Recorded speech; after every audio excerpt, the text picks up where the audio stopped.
Tehran کے قریب بمباری کے بعد بحرین اور کویت میں امریکی اڈوں پر ایرانی حملے آبنائے حمز بند کر دی۔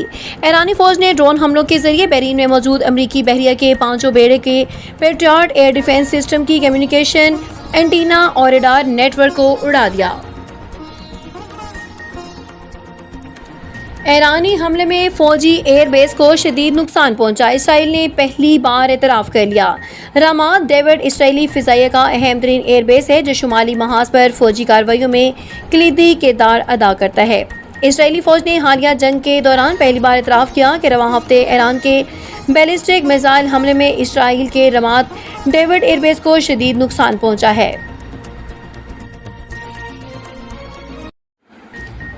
15 جون کے بعد ایم ٹیگ کے بغیر کسی بھی موٹر وے پر داخلہ نہیں ملے گا۔ پرانے ایم ٹیگز تبدیل کروانے کے لیے 1 جولائی کی حتمی تاریخ جاری۔ غفلت پر ڈبل فیس اور بلاکنگ کا سامنا کرنا پڑے گا۔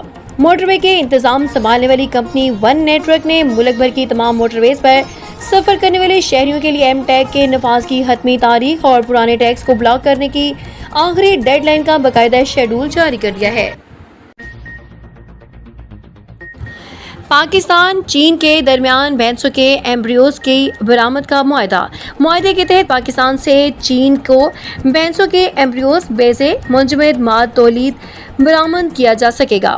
پاکستان اور چین کے درمیان لائیو اسٹاک اور بائیو ٹیکنالوجی کے شعبے میں تعاون کو مزید فروغ دیتے ہوئے بھینسوں کے ایمبریوز، اووا اور منجمد سیمن کے چین برآمد کرنے کے حوالے سے ایک اہم معاہدے پر دستخط کیے گئے ہیں۔ ایک رپورٹ کے مطابق قومی غذائی تحفظ و تحقیق پاکستان اور چین کے رائل گروپ کے درمیان معاہدے کی باضابطہ منظوری دے دی گئی۔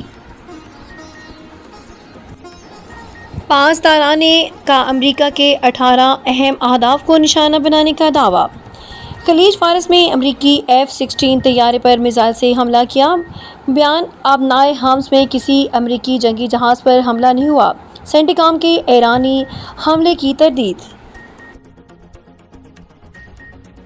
یونس خان نے پی سی بی کے ساتھ مل کر کام کرنے کے لیے رضامندی ظاہر کر دی ہے۔ موقع ملے تو کسی بھی حیثیت میں پاکستان کی خدمت کے لیے تیار ہوں۔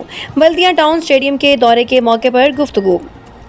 قومی کرکٹ ٹیم کے سابق کپتان یونس خان نے پاکستان کرکٹ بورڈ کے ساتھ مل کر کام کرنے کے لیے رضامندی ظاہر کر دی ہے۔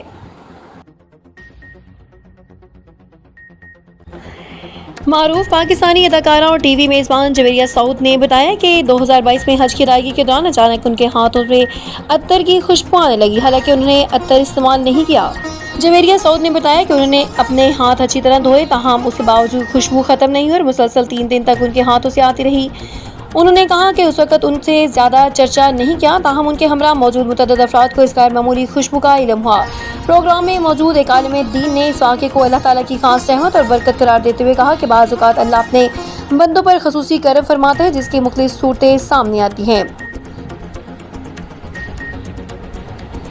ملک کے مختلف علاقوں میں 11 سے 13 جون تک آندھی، جھکڑ، گرج چمک کے ساتھ بارش متوقع ہے۔ محکمہ موسمیات نے کہا کہ 11 جون سے مغربی ہواؤں کا سلسلہ ملک کے بالائی علاقوں میں داخل ہونے کا امکان ہے، جس کے باعث 13 جون تک ان علاقوں میں آندھی، جھکڑ اور گرج چمک کے ساتھ بارش متوقع ہے۔ محکمہ موسمیات کے مطابق اسلام آباد، مری، راولپنڈی، لاہور، فیصل آباد اور دیگر شہروں میں بارش کا امکان ہے۔